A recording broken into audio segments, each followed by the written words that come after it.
أعوذ بالله من الشيطان الرجيم.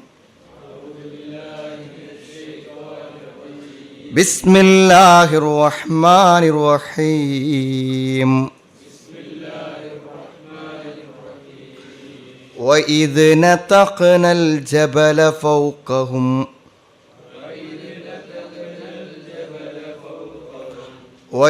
نتقنا الجبل فوقهم كأنه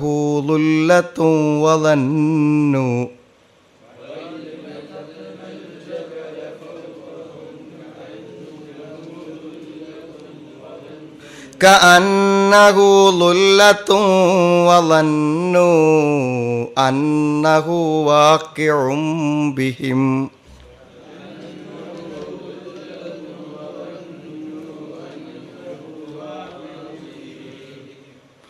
خذوا ما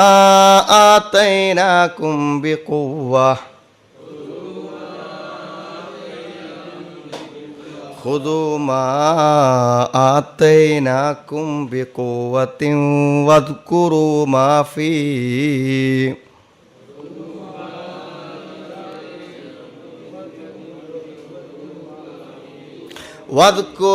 ما فيه لعلكم تتقون.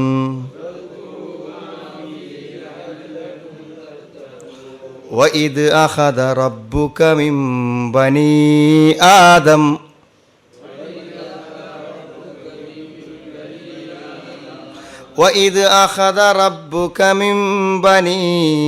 آدم من ظهورهم ذريتهم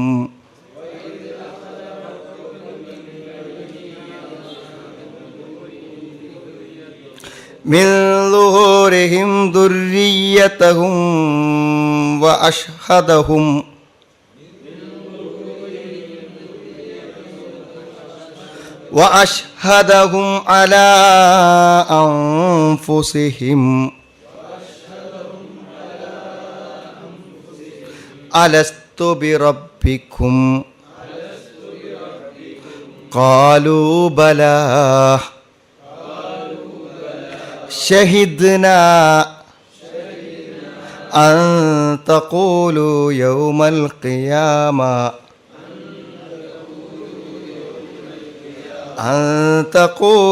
يوم القيامة إنا كنا عن هذا غافلين.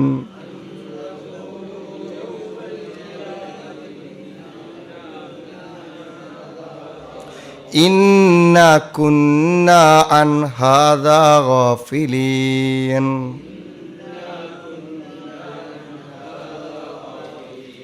أو تقولوا إنما أشرك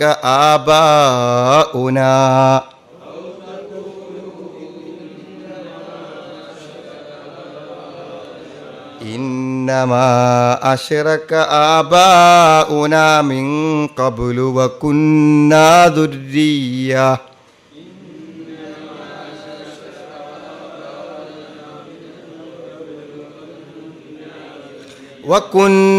ذرية من بعدهم أفتهلكنا بما فعل المبطلون.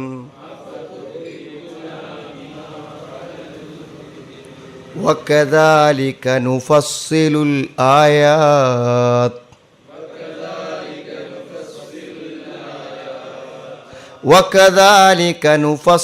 الآيات ولعلهم يرجعون.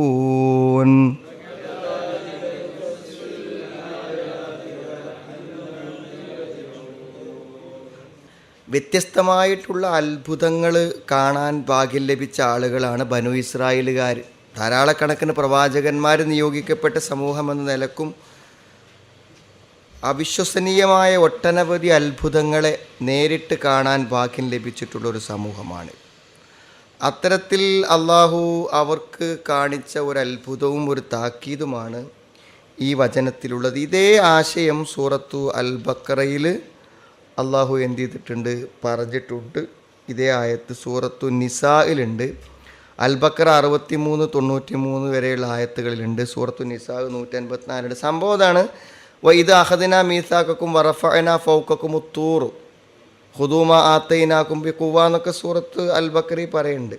ഇതെന്താ സംഭവം എന്ന് വിചാരിച്ചാൽ, ഈ പർവ്വതം എന്ന് പറയുമ്പോൾ അത് താഴത്തേക്ക് മേലേക്ക് നമ്മൾ കാണുന്നത് പോലെ തന്നെ അടിയിലേക്കുണ്ടല്ലോ.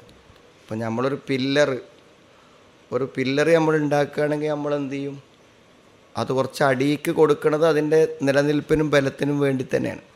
അതേമാതിരി പർവ്വതങ്ങൾ ശരിക്കും അടിയിലേക്ക് കുഴിച്ചു പോയാൽ മേലക്കുള്ള അത്തരി അല്ല എന്നാണ് പറയണത്. അതിനേക്കാളും അടിയിലേക്ക് പർവ്വതങ്ങൾക്ക് എന്തുണ്ട്, വേരുകളുണ്ട് എന്നാണ് പറയണത്. അപ്പോൾ ഇങ്ങനത്തെ ഒരു പർവ്വതത്തെ എന്ത് ചെയ്തു, അള്ളാഹു ഇങ്ങോട്ട് പുഴക്കിയെടുത്തു എന്നാണ് പറയണത്. ശരിക്കും നത്തക്ക എന്ന് പറഞ്ഞാൽ പുഴക്കിയെടുക്കണം. നത്തക്കന നമ്മൾ ആ ഒരു പർവ്വതത്തെ ഇങ്ങോട്ട് പുഴക്കിയെടുത്തിട്ട് മേലെ ഇങ്ങനെ ഒരു കുട പോലെ ഇങ്ങനെ പൊക്കി പിടിച്ചു. അപ്പോൾ അതിൻ്റെ അടിയിലാണ് ആൾക്കാരൊക്കെ. മനുഷ്യന്മാരെ തലക്ക് മേലെ ഇങ്ങനെ പൊന്തിച്ച് പിടിച്ചു, ഒരു കുട പോലെ ഇങ്ങനെ നിന്ന് പർവ്വതം. എന്നിട്ട് എന്ത് ചെയ്തു, ആ പർവ്വതത്തെ മേലെ കാണിച്ചിട്ട് ഇതിപ്പം നിങ്ങളെ തലയിലേക്ക് എന്ത് ചെയ്യും, വീഴും എന്ന ഭീതി ജനിപ്പിച്ചിട്ട് അവരോട് പറഞ്ഞു, ഹുദൂമ ആത്തൈനാക്കും ബിക്കുവ, നിങ്ങളോട് അള്ള എന്താണോ നിങ്ങൾക്ക് തന്നത് ആ നിയമങ്ങളെയും പ്രവാചകൻ്റെ കൽപ്പനകളെയും നിങ്ങൾ മുറുകെ പിടിച്ചു കൊള്ളുക എന്ന് അവരോട് താക്കീത് ചെയ്യുകയും അവരിൽ അതിൻ്റെ കരാറ് വാങ്ങുകയും ചെയ്തു എന്നാണ് സംഭവം. അപ്പോൾ സാധാരണഗതിയിൽ എന്താ വെച്ചാൽ ഇത് കേൾക്കുമ്പോൾ തന്നെ എന്തു ചെയ്യും, പിന്നെ അങ്ങനെയൊക്കെ ഇപ്പം ഉണ്ടാവുമോ എന്ന് പറയും. അതുകൊണ്ട് തന്നെ ഇത്തരം സംഭവങ്ങളൊക്കെ എവിടെയൊക്കെ ഖുർആൻ പറഞ്ഞിട്ടുണ്ടോ അതൊക്കെ എന്താണ്, വിശ്വസിക്കാൻ പ്രയാസമുള്ള ആളുകൾ എന്ത് ചെയ്തിട്ടുണ്ട്, അതിനൊക്കെ ദുർവ്യാഖ്യാനം ചെയ്തിട്ടുണ്ട്. അമാനിമൗലി തന്നെ പറയുന്നുണ്ട്, അസാധാരണ സംഭവങ്ങളെയെല്ലാം ദുർവ്യാഖ്യാനം ചെയ്യുന്നതിൽ പ്രത്യേകം താല്പര്യമെടുക്കാറുള്ള യുക്തിവാദക്കാരായ ചില ആളുകൾ ഈ സംഭവത്തിൻ്റെ അസാധാരണത്വം ഇല്ലാതാക്കുവാൻ ഇവിടെ നടത്തിക്കാണുന്ന സൂത്രങ്ങൾ ഇവയാണെന്നാണ്. എന്ന് പറഞ്ഞാൽ പർവ്വതത്തൊന്നും പൊന്തിച്ചിട്ടില്ല എന്നാണ്. പിന്നെ എന്തുണ്ടായി എന്ന് വെച്ചാൽ ഓലവാദം എന്താണ്, ഒന്ന് പർവ്വതം എന്ത് ചെയ്തു, അള്ളാഹു ഒന്നുകൂടി കുലുക്കി എന്നേ പറഞ്ഞിട്ടുള്ളൂ. അല്ലാതെ മല അവരെ മേലേക്ക് ഉയർത്തിയിടുന്നില്ല. പിന്നെ ഇങ്ങനെ പൊന്തണ പോലെ അവർക്ക് തോന്നി. കുലുക്കാനും പൊന്തണമാതിരി തോന്നിക്കാനൊക്കെ പറ്റണമെന്ന് ഇപ്പോൾ ഇത് പൊന്തിക്കാൻ പാടില്ലോ. അതൊക്കെ വിശ്വസിക്കുന്ന ആൾക്കാർക്ക് വലിയൊരു പർവ്വതത്തെ കുലുക്കാനും അവിടുന്ന് കുറച്ചിങ്ങനെ പൊന്തിക്കാനൊക്കെ പറ്റുമെന്ന് അംഗീകരിക്കുന്ന ആൾക്കാർക്ക് ഇപ്പോൾ ആ പർവ്വതം ഒരു കുട പോലെ കുറച്ചും കൂടി മേലേക്കാണ് പൊന്തി അറിയാൻ അത് വിശ്വസിക്കാൻ മാത്രം കുറച്ച് പ്രയാസം. അള്ളാഹുവിൻ്റെ ദൃഷ്ടാന്തങ്ങളെ അത്ഭുതങ്ങളെയും വിശ്വസിക്കാൻ എന്തിന് പ്രയാസപ്പെടണം എന്നുള്ളതാണ്. ഈ പ്രപഞ്ചത്തിൻ്റെ സംവിധാനങ്ങളൊക്കെ വലന്നു അന്നഹു വാക്യവും ബിഹിന്ന പറയണ ശരിക്ക് അവരുടെ മേലക്ക് അതിങ്ങോട്ട് വീഴുമോ എന്ന് അവരെന്ത് ചെയ്തു ശരിക്കും പേടിച്ചു എന്നാണ്. അങ്ങനെയാണ് നിർത്തിയതാണ്. അപ്പോൾ നിങ്ങളൊന്ന് ആലോചിക്കുക, ഇതൊക്കെ നേരിട്ട് കാണുന്ന ആൾക്കാർ പിന്നെയും അരമണിക്കൂർ കഴിഞ്ഞാൽ പിന്നെ ഇവരെന്ത് ചെയ്യും, ഇതിനൊക്കെ എതിരെ പ്രവർത്തിക്കും. ഇത്രമാത്രം അള്ളാഹു ദൃഷ്ടാന്തങ്ങൾ കാണിച്ചു കൊടുക്കുകയും അതിനെ നിഷേധിക്കുകയും ചെയ്ത ഒരു ജനസമൂഹം ഉണ്ടാവില്ല. അപ്പോൾ അതാണ് ഇതിലുള്ള ഒരു സംഭവം കേട്ടോ. അപ്പോൾ അള്ളാഹുവിൻ്റെ ശിക്ഷകളെ നേർക്കുനേരെ കാണിച്ചു കൊടുത്തിട്ട് അള്ളാഹുവിൻ്റെ നിയമങ്ങളെ പിൻപറ്റുവാൻ വേണ്ടിയുള്ള ഉത്ബോധനമാണ് അവർക്ക് നൽകിയിരിക്കുന്നത് എന്നതാണ് ഒരു കാര്യം. രണ്ടാമത്തൊരു കാര്യം, നമ്മളൊക്കെ എല്ലാവരുടെയും മനസ്സിലുള്ളൊരു സംശയമാണ് എന്ത്, ഇവിടെ ഇപ്പോൾ എന്താണെന്ന് വിചാരിച്ചാൽ ഇപ്പോൾ ഈ ഇസ്ലാം എന്താണെന്നറിയാത്ത, തൗഹീദ് എന്താണെന്നറിയാത്ത അനവധി ജനങ്ങൾ ഇവിടെ ഉണ്ട്. ആ ജനങ്ങളൊക്കെ ഇതൊന്ന് പഠിക്കാനോ കേൾക്കാനോ ഒന്നും അവസരം കിട്ടാത്ത ഈ ആൾക്കാർ എങ്ങനെ ഇപ്പോൾ അവരെ ശിക്ഷിക്കുക? അവർക്കിപ്പോൾ തൗഹീദ് ഇല്ല എന്നുള്ളതിൻ്റെ പേരിൽ, അവർ ഇസ്ലാം സ്വീകരിച്ചില്ല എന്നതിൻ്റെ പേരിൽ അവരെ എങ്ങനെ ശിക്ഷിക്കും എന്നതാണ് ഒരു ചോദ്യം. കുറേ ഉത്തരങ്ങൾ അതിനുണ്ട്. ഒരു ഉത്തരം എന്താണെന്ന് ചോദിച്ചാൽ, മനുഷ്യൻ്റെ പ്രകൃതിയിൽ തന്നെ മനുഷ്യൻ്റെ ഈ ഒരു ശാരീരികമായ മാനസികമായ ഈ ഒരു സോഫ്റ്റ്വെയറിൽ തന്നെ അള്ളാഹു ഏകനാണെന്നുള്ള ഒരു അറിവ്, ഒരു സന്ദേശം ആലേഖനം ചെയ്യപ്പെട്ടിട്ടുണ്ട് എന്നാണ് പറയുന്നത്. മനുഷ്യൻ്റെ പ്രകൃതിയിൽ അങ്ങനെ ഉണ്ട്. അവന് ഏകദൈവത്വത്തെ മാത്രമേ എന്ത് ചെയ്യാൻ പറ്റുള്ളൂ, അംഗീകരിക്കാൻ കഴിയുള്ളൂ. അതേ അവന് സത്യമായി ബോധ്യപ്പെടുള്ളൂ എന്നുള്ളതാണ്. പാരമ്പര്യത്തിൻ്റെയും വിശ്വാസത്തിൻ്റെയും അടിസ്ഥാനത്തിൽ ആളുകൾ ബഹുദൈവത്വവും അവിശ്വാസവും തുടരുന്നുണ്ടെങ്കിലും മനുഷ്യൻ്റെ സൃഷ്ടിപ്പിൻ്റെ പ്രകൃതി ഏകദൈവ വിശ്വാസത്തെ സ്വീകരിക്കുന്ന പ്രകൃതിയാണെന്നാണ് പറഞ്ഞത്. അതുകൊണ്ടാണ് നമ്മൾ പലപ്പോഴും ഇത് കണ്ടിട്ടുണ്ടായിരിക്കും, ഈ വേർഡ് സ്കോളേഴ്സായിട്ടുള്ള ആൾക്കാരൊക്കെ നടത്തുന്ന സംവാദങ്ങൾ, സ്പീച്ചുകൾ, ഇതിലൊക്കെ എന്താണെന്ന് വിചാരിച്ചാൽ സദസ്സെന്ന് കാണാൻ ആൾക്കാർ 10, 12, 20, 30 ഒക്കെ ആൾക്കാർ എഴുന്നേറ്റ് നിങ്ങാണ്ട് നേരണ്ട് ഷഹാത്ത് ഗലിമയിലിടെ നമ്മൾ കാണും. നമ്മളെ ചിന്തിക്കും, ഇപ്പോൾ ഈ ഒരു അരമണിക്കൂർ സ്പീച്ച് കൊണ്ട് എങ്ങനെ ഇപ്പോൾ അയാൾക്ക് ഇപ്പോൾ എന്ന് വെച്ചാൽ അത് അരമണിക്കൂർ ഒരു സ്പീച്ചിൻ്റെ പ്രശ്നമല്ല. അതെന്താ വെച്ചാൽ അയാളുടെ പ്രകൃതിയിൽ തന്നെ എന്തുണ്ട്, ഈ സത്യത്തെ സ്വീകരിക്കുവാനുള്ള പ്രകൃതിപരമായ ഒരു സ്ഥിതിവിശേഷമുണ്ട്. അപ്പോൾ അതുകൊണ്ട് കിട്ടുമ്പോൾ ഞാൻ ഇതാണല്ലോ അന്വേഷിച്ചിരുന്നത് എന്നുള്ള നിലക്ക് മനുഷ്യൻ അതിനാണ് സ്വീകരിക്കുന്നത്. അപ്പോൾ സത്യത്തിൽ എന്താണെന്ന് വിചാരിച്ചാൽ നമ്മൾ ആരോട് സംസാരിച്ചാലും, നിങ്ങൾ തൗഹീദിനെക്കുറിച്ച് ആരോട് സംസാരിച്ചാലും അവരൊക്കെ പറയും ശരി, ഇപ്പം അതന്നെയല്ലേ ദൈവം ഒന്നാന്നുള്ളത് തന്നെയല്ലേ ശരി. പക്ഷേ എന്താ വെച്ചാൽ നമ്മളിപ്പോൾ അത് പിന്നെ ന്യായം പറയാം. ആ ന്യായം അവർക്ക് ബോധിച്ച ന്യായമൊന്നുമല്ല, തൽക്കാലം അവർ ചെയ്യുന്ന പ്രവർത്തികൾക്കുള്ള ഒരു ന്യായം അവർ പറയുകയാണ് ചെയ്യുക. അപ്പോൾ ഇതിനെ അംഗീകരിക്കാതിരിക്കാൻ ആർക്കും പറ്റില്ല. അതായത് ഒരു പ്രാഥമിക വിവരത്തിൽ ഒരാളുടെ ദൈവം അല്ലെങ്കിൽ അള്ളാഹ്, സ്രഷ്ടാവ് എന്ന് പറയുന്ന ഒരു സങ്കല്പത്തിൽ ഒരു മനുഷ്യൻ്റെ മുന്നിൽ മനസ്സിലുള്ള ആ ദൈവത്തെക്കുറിച്ചുള്ള ധാരണ പ്രകാരം അവൻ ഒരിക്കലും ഒരു ചിത്രത്തെയോ ഒരു പ്രതിമയെയോ ഒരു മഹാത്മാവിനെയോ ഒന്നും ആ സ്ഥാനത്ത് പൂർണ്ണമായി സങ്കല്പിക്കുക എന്തല്ല സാധ്യമല്ല. അത് മനുഷ്യൻ്റെ പ്രകൃതിക്ക് വിരുദ്ധമാണ്. അതുകൊണ്ട് ജനിക്കുന്ന കുഞ്ഞുങ്ങളിൽ തന്നെ മനസ്സിൻ്റെ ഉള്ളിൽ എന്തുണ്ട് തൗഹീദ് ഉണ്ട് എന്നാണ്.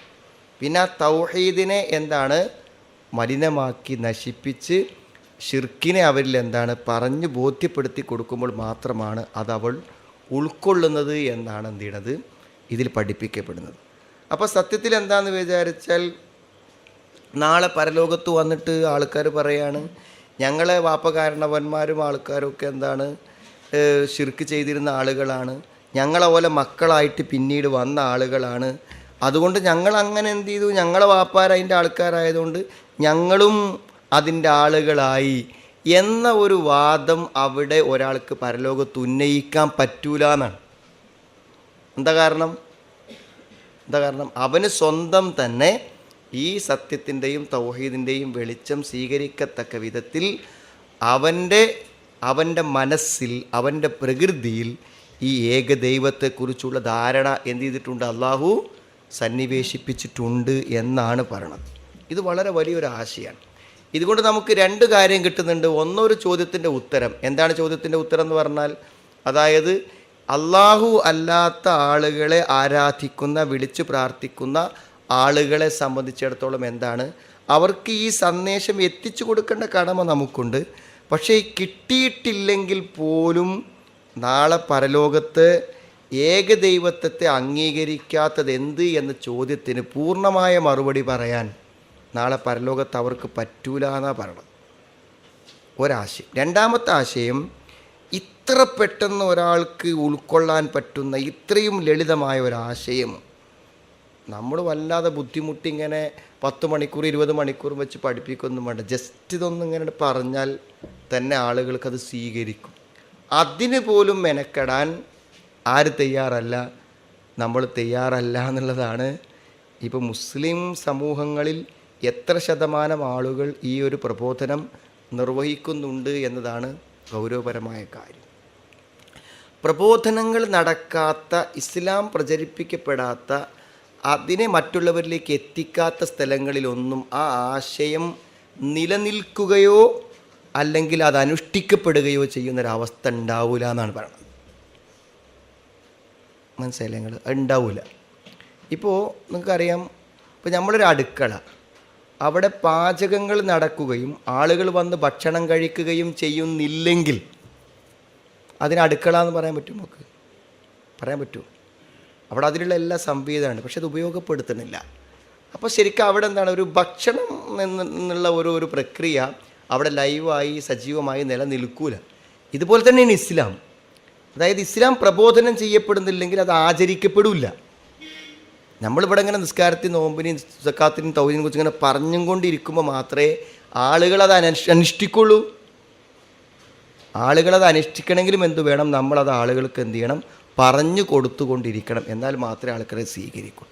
അതുകൊണ്ട് നമ്മൾ ചിന്തിക്കേണ്ട ഒരു കാര്യം തന്നെയാണ്. ഇപ്പോൾ ഇന്ത്യയിൽ തന്നെ കേരളമല്ലാത്ത, അതിന് തമിഴ്നാടിനെ കൂടി ഉൾപ്പെടുത്തിയാൽ ബാക്കി ഏതെങ്കിലും സംസ്ഥാനങ്ങളിൽ ഒരു ഇസ്ലാമിക പ്രബോധനം എന്ന നിലക്ക് നമ്മൾ ഈ കാണുന്ന മാതിരി ഒരു ലഘുലേഖ കൊടുക്കുക, അല്ലെങ്കിൽ പള്ളിക്ക് ചെന്നാൽ ഒരു ബുക്ക്ലെറ്റ് കിട്ടുക, അല്ലെങ്കിൽ ഇതേപോലൊരു പ്രസംഗം ഒന്നുമില്ല. ഒന്നും നടക്കുന്നില്ല. മനസ്സിലായില്ലേ? അപ്പോൾ അതുകൊണ്ട് എന്താണെന്ന് വിചാരിച്ചാൽ അവിടുത്തെ ആളുകളെ സംബന്ധിച്ചിടത്തോളം ജന്മനാ ഒരു മുസ്ലിം എന്നതിലുപരി മറ്റെന്ത് വിശ്വാസത്തെയോ ശിർക്കിനെയോ ആരുമായി കൂട്ടുചേരാനും ആരുമായി പങ്കുചേരാനും ഏത് ആചാരാനുഷ്ഠാനങ്ങൾ സ്വീകരിക്കാനും അവരെ സംബന്ധിച്ചിടത്തോളം എന്തില്ല? ഒരു പ്രശ്നമില്ല. ഒരു പ്രശ്നമല്ല. കാരണം അതിലവർക്കൊരു ഗൗരവബോധമോ അതുകൊണ്ട് എന്തെങ്കിലും പ്രശ്നം നമുക്ക് കാണുമ്പോൾ തോന്നും, പടച്ചോനെ എന്താ പോലെ അവസ്ഥ നമ്മൾ ആലോചിക്കും. അവർക്കൊന്നും തോന്നില്ല. അപ്പോൾ സത്യത്തിൽ എന്താണെന്ന് വിചാരിച്ചാൽ നമ്മൾ ചിന്തിക്കേണ്ട ഒരു കാര്യമാണ്. ഈ പുതിയ നെറ്റും സോഷ്യൽ മീഡിയ ഒക്കെ സജീവമായ ഒരു സമയത്ത് നമുക്ക് തന്നെ ഏതാളുകളിലേക്കും ഇസ്ലാമിൻ്റെ ആശയങ്ങൾ വീഡിയോ ആയിട്ടോ ഓഡിയോ ആയിട്ടോ ഒക്കെ എത്തിക്കാൻ പറ്റുന്ന ഏറ്റവും നല്ല ഒരു കാലഘട്ടത്തിൽ നിൽക്കുമ്പോഴും നമ്മളിതിൻ്റെ ശരിയായ നിർവഹണം നിർവഹിച്ചിട്ടില്ലെങ്കിൽ നമ്മുടെ അസ്തിത്വം പോലും എന്തായിത്തീരും? ലോകത്ത് പ്രശ്നമായിത്തീരുന്ന സാഹചര്യം നിലനിൽക്കും. അപ്പോൾ അതുകൊണ്ട് എന്താണെന്ന് വിചാരിച്ചാൽ ഇത് ജനങ്ങൾക്ക് എത്തിച്ചു കൊടുത്ത ആൾക്കാർ സ്വീകരിക്കുന്നുള്ള കാര്യം സംശയമല്ല. സ്വീകരിക്കുന്നുള്ള കാര്യം സംശയമല്ല. കാരണം നമ്മൾ പല ആളുകളിൽ നിന്ന് നമ്മൾ സംസാരിക്കുമ്പോൾ നമുക്ക് മനസ്സിലാവണമെന്ന് വെച്ചാൽ അവരൊക്കെ ഒറ്റ കേൾവി, എവിടെന്നെങ്കിലും ഒരു കേൾവിന് കേട്ടാൽ മതി. ചിലരൊക്കെ കള്ളുടിച്ച് പകുതി ലഹരി കേട്ടോരാണ്, എന്നിട്ടൊരു പ്രസംഗം കേട്ടിട്ട് കയറിയ ആൾക്കാരുണ്ട്. അതിൻ്റെ അവസ്ഥ കാണിച്ചു നിങ്ങൾ എവിടെന്നെങ്കിലും ഒന്ന് കേട്ടാൽ എന്ത് ചെയ്യും? അവർക്കത് അപ്പം അത്ര അതങ്ങനെ സംവിധാനമാണ്. ഈ ആയത്ത് വായിക്കുമ്പോൾ നമുക്ക് മനസ്സിലാവും. നോക്കിക്കോളിയും. ഇത് നത്തഖ്നൽ ജബല ഫൗക്കഹും, അങ്ങനെ എന്ത് ചെയ്തു? പർവ്വതത്തെ നാം അവർക്ക് മുകളിൽ എന്ത് ചെയ്തു? പർവ്വതത്തെ പുഴക്കി, ശരിക്കും നത്തക്കാരനെ പുഴക്കി എടുത്ത് പൊന്തിക്കണം, പറിച്ചെടുത്തുങ്ങാട്ട് പർവ്വതത്തൻ പൊന്തിച്ച്. എന്നിട്ട് അന്നഹു ലുല്ലത്തുൻ, അതേതുപോലെയായി? ഇത് ചെയ്തു? ഒരു തണൽ പോലെ, ഒരു കുട പോലെ. ലുല്ലത്തിന് രണ്ടർത്ഥം പറയാം. ഒരു തണൽ പോലെ, ഒരു കുട പോലെ എന്ത് ചെയ്തു? ആ പർവ്വതം ഇങ്ങനെ മേലെ നിന്നു. അപ്പം എന്താ വെച്ചാൽ അന്തരീക്ഷത്തിൽ അത്രയും ഭീമാകാരമായൊരു പർവ്വതം ഇങ്ങനെ പൊന്തി നിൽക്കുക, അടിയിലെ ആൾക്കാർ. എന്തുകാരാവസ്ഥ? വലന്നോ, അവർ വിചാരിച്ചു, അന്നഹു വാക്കിഉം ബിഹിം, അന്നഹു വാക്കിഉം ബിഹിം, അതെന്ത് ചെയ്തു? അവരിൽ എന്തു ചെയ്യും? പിന്നെ സംഭവിക്കുമെന്ന്, അവരിൽ വീണു പോകുന്നതാണെന്ന് അവർ ധരിക്കുകയും ചെയ്തു.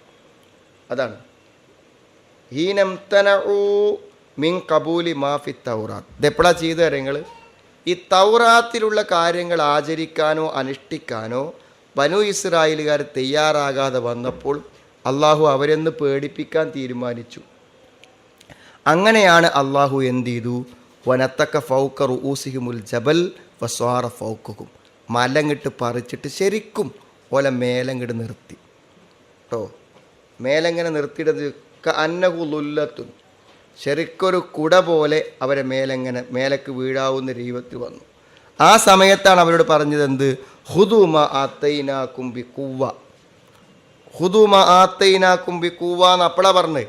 നിങ്ങൾ എന്ത് ചെയ്യണം? ഈ വേദഗ്രന്ഥത്തെ എല്ലാ ശക്തിയോടും കൂടെ വിജിദ്ദിൻ വജ്തിഹാദിൻ, നല്ല തീവ്രമായ പരിശ്രമങ്ങളോടുകൂടെ നിങ്ങൾ ഈ ആദർശത്തെ നിങ്ങൾ എന്ത് ചെയ്യണം? മുറുകെ പിടിക്കണം എന്നവരോട് പറഞ്ഞു. ഹുദൂമ ആത്തൈനാകും ബിഖുവ്വ, നിങ്ങൾക്ക് നാം നൽകിയതിനെ ബലത്തോടുകൂടി നിങ്ങൾ എടുത്ത് സ്വീകരിച്ചു കൊള്ളുക.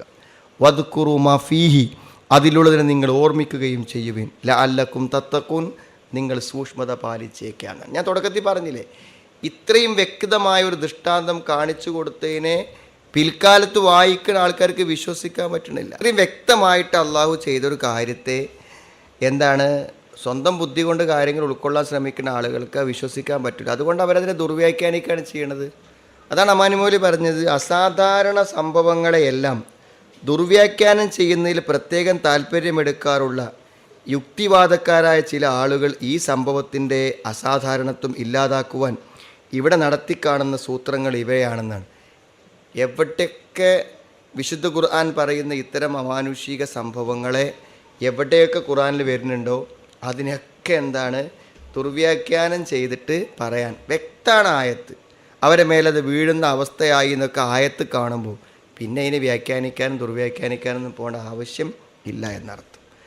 രണ്ടാമത്തെ ആശയം നോക്കൂ നിങ്ങൾ. വൈദ് അഹദ റബ്ബുക മിൻ ബനി ആദമ.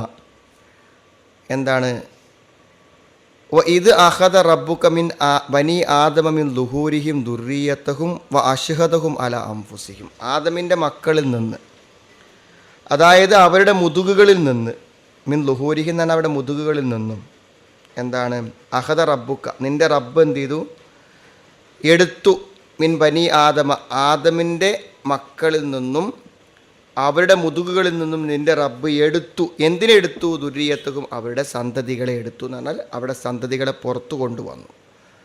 അതായത് ഓരോ വ്യക്തികളിൽ നിന്നും അടുത്ത തലമുറകൾ ഇങ്ങനെ വരാൻ തുടങ്ങി, പ്രസവിച്ച് വർദ്ധിച്ച് വരാൻ തുടങ്ങി. വ അശ്ഹദഹും അല അൻഫുസിഹിം. അങ്ങനെ എന്ത് ചെയ്തു? ആ സന്ദർഭത്തിൽ എന്ത് ചെയ്തു? അവൻ അവരുടെ ഓരോരുത്തരുടെയും സ്വന്തം പേരിൽ അവരിൽ തന്നെ എന്ത് ചെയ്തു? അവൻ സാക്ഷ്യപ്പെടുത്തുകയും ചെയ്തു. എന്താ സാക്ഷ്യപ്പെടുത്തിയത്? അലസ്തു ബി റബ്ബിക്കും, ഞാൻ നിങ്ങളുടെ റബ്ബല്ലയോ എന്ന് അവരോട് ചോദിച്ചു.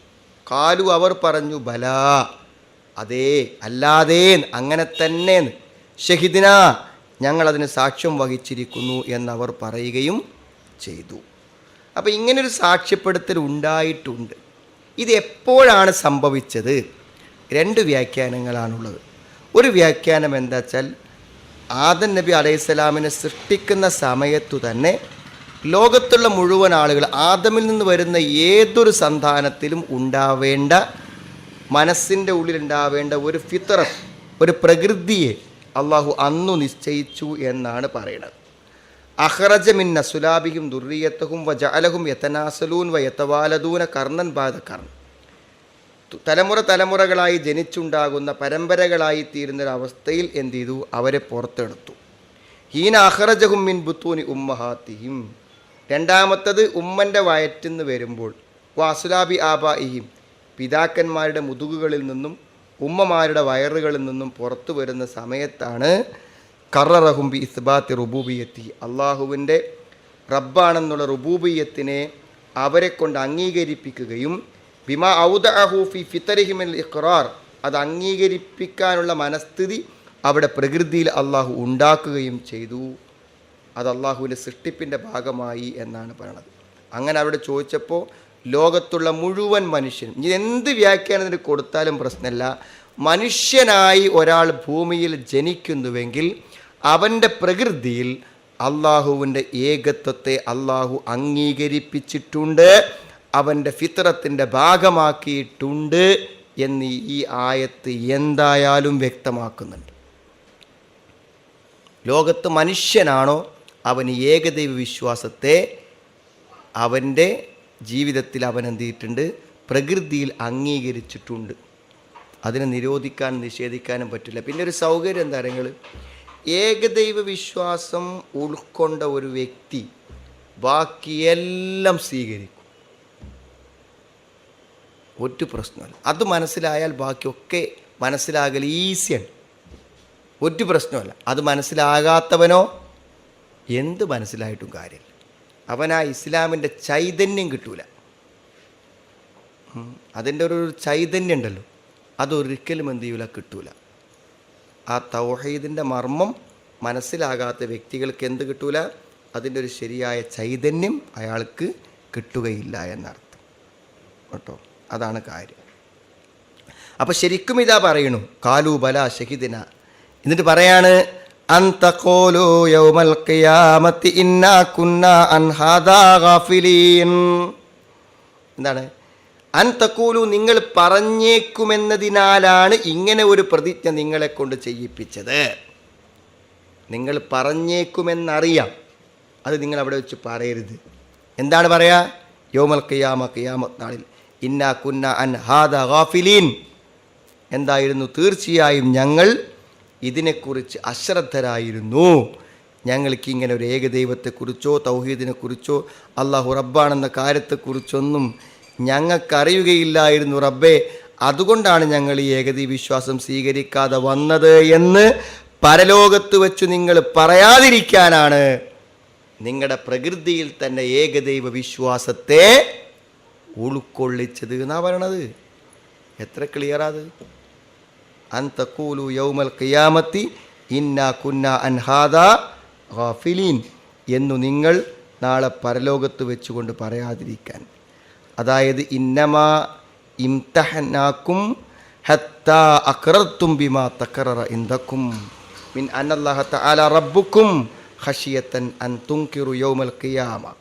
പരലോകത്ത് നിങ്ങളത് നിഷേധിക്കുമെന്ന് പേടിച്ചിട്ടാണ് നിങ്ങളെ കൊണ്ടത് അംഗീകരിപ്പിച്ചത് എന്നാണ്. അതുകൊണ്ട് നിങ്ങൾക്ക് അള്ളാഹുവിനെതിരെ ഒരു തെളിവും ഹാജരാക്കാൻ പറ്റൂല. ഞങ്ങൾക്കിത് അറിയാൻ ഞങ്ങൾ അശ്രദ്ധരായിരുന്നു എന്ന് പറയാൻ പറ്റൂല. നോക്ക് രണ്ടാമത്തെ അടുത്തായത്ത് നോക്ക്. ഔ തഖൂലു ഇന്നമാ അശ്റക ആബാഉന. പിന്നെ പറയാനുള്ളത് എന്താ? ഒരു കാരണം പറയാനുള്ളത് ഇങ്ങനെയൊക്കെ പലതൊക്കെ അവിടെ നടന്നിരുന്നു, പക്ഷെ ഞങ്ങൾക്ക് അതൊന്നും ശ്രദ്ധിക്കാൻ പറ്റിയിട്ടില്ല, ഞങ്ങളുടെ ഒരു അന്തം വിട്ട ജീവിതമായിരുന്നു. അതല്ലേ ഇവിടെ ആൾക്കൊക്കെ പറയാനുള്ള ഒരു ന്യായം. രണ്ടാമത്തെ ന്യായം എന്താണ്? ഔ തഖൂലു, നിങ്ങൾ പറഞ്ഞേക്കുമെന്നതിനാൽ, ഇന്നമാ അശ്റക ആബാഉന മിൻ ഖബ്ൽ, ഞങ്ങളെ വാപ്പകാരന്മാർ മുമ്പേ ഇങ്ങനെ ശിർക്ക് ചെയ്ത് പോന്നിരുന്ന ആൾക്കാരാണ്. പിന്നെ വകുന്നാ ദുർരിയത്തൻ, ഞങ്ങളോലെ മക്കളായി മിമ്പാധികം അവർക്ക് ശേഷം ഞങ്ങളവിടെ സന്തതികളായി. അപ്പം ഞങ്ങളും ആ ശിർക്ക് ഇങ്ങനെ തുടർന്ന് വന്ന്, ഞങ്ങളെ വാപ്പകാരന്മാർ ശിർക്കിലായിരുന്നു, അതുകൊണ്ട് പിന്നെ ഞങ്ങൾ മക്കളായി വന്നപ്പോൾ ഞങ്ങളും ഓല മതം തുടർന്ന് വന്നു എന്നും നിങ്ങൾ പരലോകത്ത് വെച്ച് പറയാതിരിക്കാൻ വേണ്ടി. പഠിച്ചിട്ട് പറഞ്ഞാൽ എന്താ പഠിച്ചോൻ പറയാ? നിങ്ങൾക്ക് ഈ വിശ്വാസം നിങ്ങളുടെ ഫിത്രത്തിൽ ഞാൻ എന്താക്കിയിരുന്നു, നിങ്ങളുടെ പ്രകൃതിയിൽ തന്നെ ഈ വിശ്വാസമുണ്ടായിരുന്നു.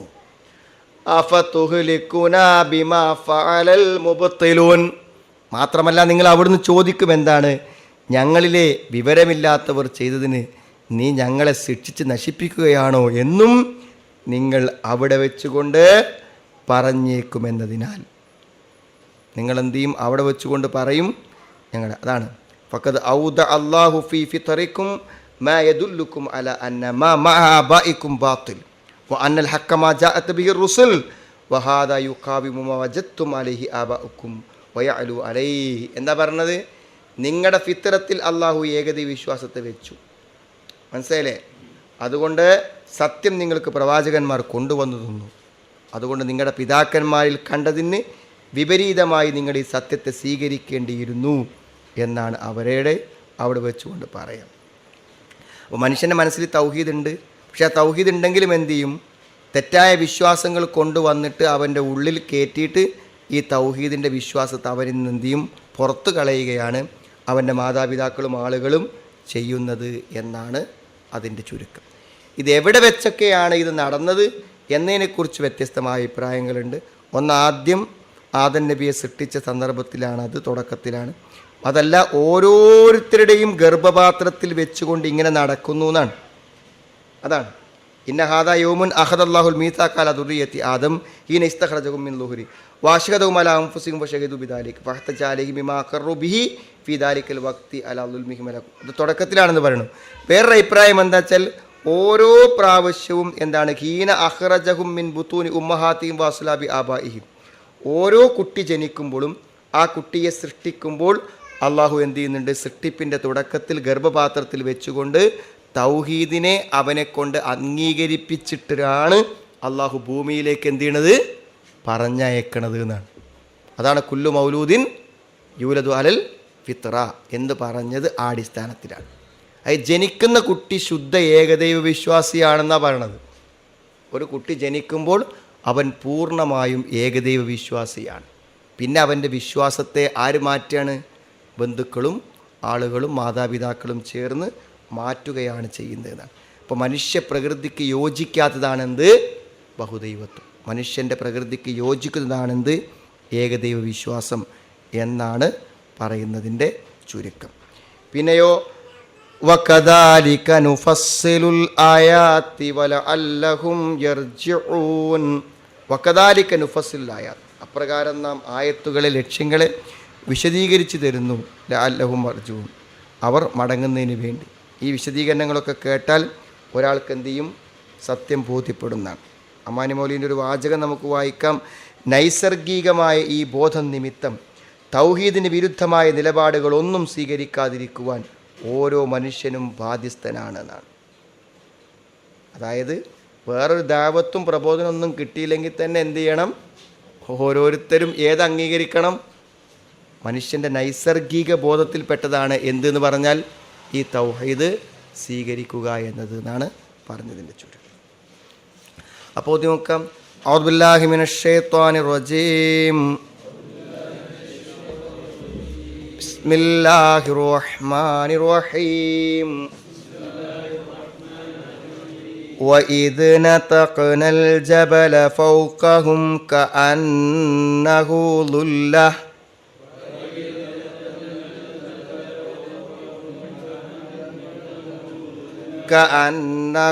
ظُلَّةٌ وَظَنُّوا أَنَّهُ وَاقِعٌ بِهِمْ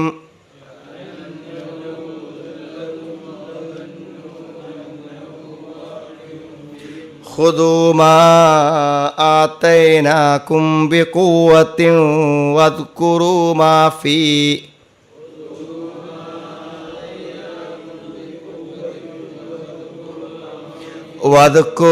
مَا فِيهِ لَعَلَّكُمْ تَتَّقُونَ.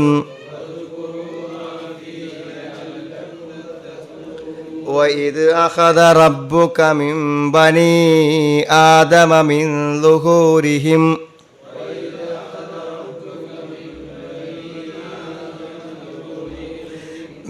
ظُهُورِهِمْ ذُرِّيَّتَهُمْ وَأَشْهَدَهُمْ عَلَى أَنْفُسِهِمْ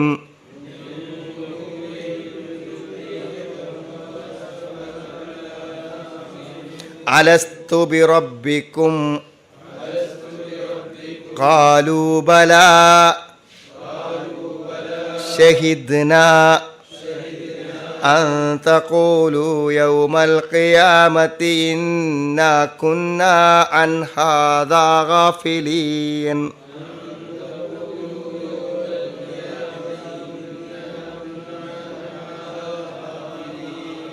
أَوْ تَقُولُوا إِنَّمَا أَشْرَكَ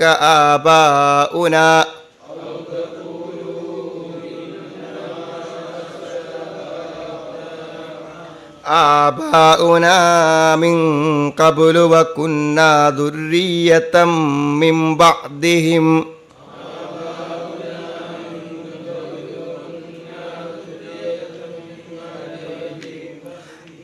أفتهلكنا بما فعل المبطلون.